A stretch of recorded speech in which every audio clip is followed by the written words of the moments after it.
número 510 del compendio del Catecismo. ¿Cuándo interviene la Iglesia en materia social? La Iglesia interviene emitiendo un juicio moral en materia económica y social cuando lo exigen los derechos fundamentales de la persona, el bien común o la salvación de las almas. ¿Cuándo interviene la Iglesia, ¿no?, en esa materia social? Se suele decir a veces, ¿no?, pues hay una jerga, una referencia popular que dice: la Iglesia no debe de meterse en política. Y creo que en principio esta frase obviamente debería de ser asumida, pero tiene que ser matizada, porque ¿qué significa no meterse en política? La palabra política está también un tanto desprestigiada, ¿no? Y una cosa es meterse en cuestiones de partidos políticos, de partitocracia, y otra cosa es entender que la palabra política hace referencia a la polis, a la organización de la sociedad. Entonces la Iglesia está llamada a vivir en el mundo, está llamada, por lo tanto, a vivir en medio de la polis, en medio de la política, obviamente, pues para llevar adelante la enseñanza, para llevar adelante los criterios, la educación, etcétera, etcétera, ¿no? Por lo tanto, esa expresión de que la Iglesia no tiene que meterse en política hay que matizarla, Es verdad que dice el Evangelio: a Dios lo que es de Dios y al César lo que es del César. Eso es cierto, hay que saber distinguir los campos, cada uno tiene un campo específico, pero no puede entenderse esa reflexión: a Dios lo que es de Dios y al César lo que es del César, en el sentido de que a la Iglesia no le competiesen las cuestiones temporales. Pues la organización de la sociedad, el tema del trabajo, el tema de la economía, pues eso sería un error.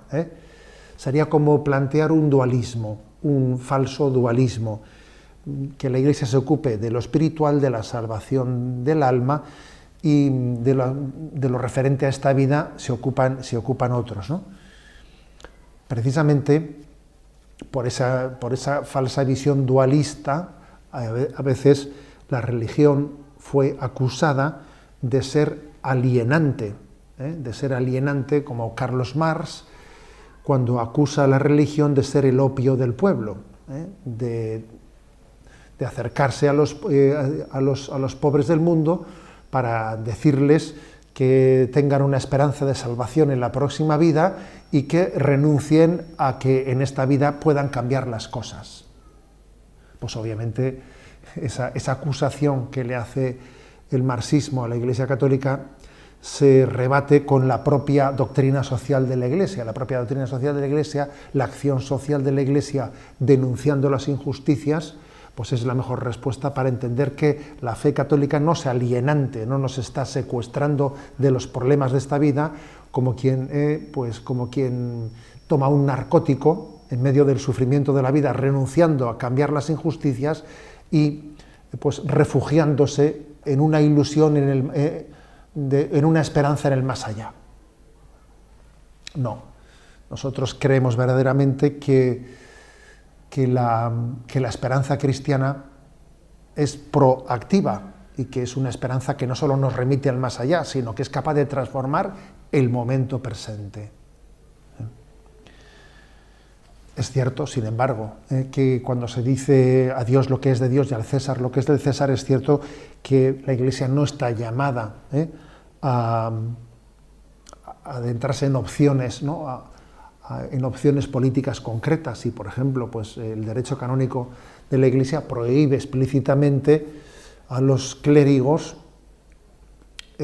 formar parte de partidos políticos o presentarse para cargos públicos. Lo prohíbe explícitamente, ¿no?, porque no hay ningún partido político que pueda llegar a representar plenamente el Evangelio. Hay que tener, es verdad que algunos pueden estar más lejos o más cerca, sí, pero un miembro de la jerarquía de la Iglesia no debe nunca de formar parte, ¿no?, de un partido político concreto, y tiene que tener la capacidad de guardar la prudente distancia frente a todas las opciones políticas. La Iglesia en su historia nos ha enseñado que cuando hemos cometido el error de casarnos, entre comillas, ¿no?, con alguna opción política o concreta, después eso ha supuesto un empobrecimiento de nuestro mensaje evangélico, ¿no? Ha podido ocurrir tantas veces, por un lado, por otro lado, ¿no? El Evangelio requiere la debida libertad.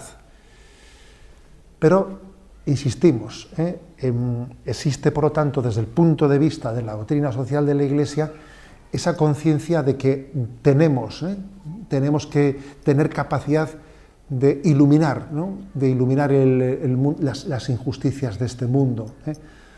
Un conocido obispo, Helder Cámara, él formuló la siguiente frase, ¿no? Decía: si doy de comer a los pobres, me llaman santo, pero si denuncio las injusticias, me llaman comunista. Que obviamente pues un obispo comprometido con los pobres jamás será comunista, ¿no? Pero entendemos esa falsa acusación. Estamos llamados no solo a ayudar a los pobres, sino también estamos llamados a denunciar las causas que generan la pobreza. Bien, desde esta perspectiva, desde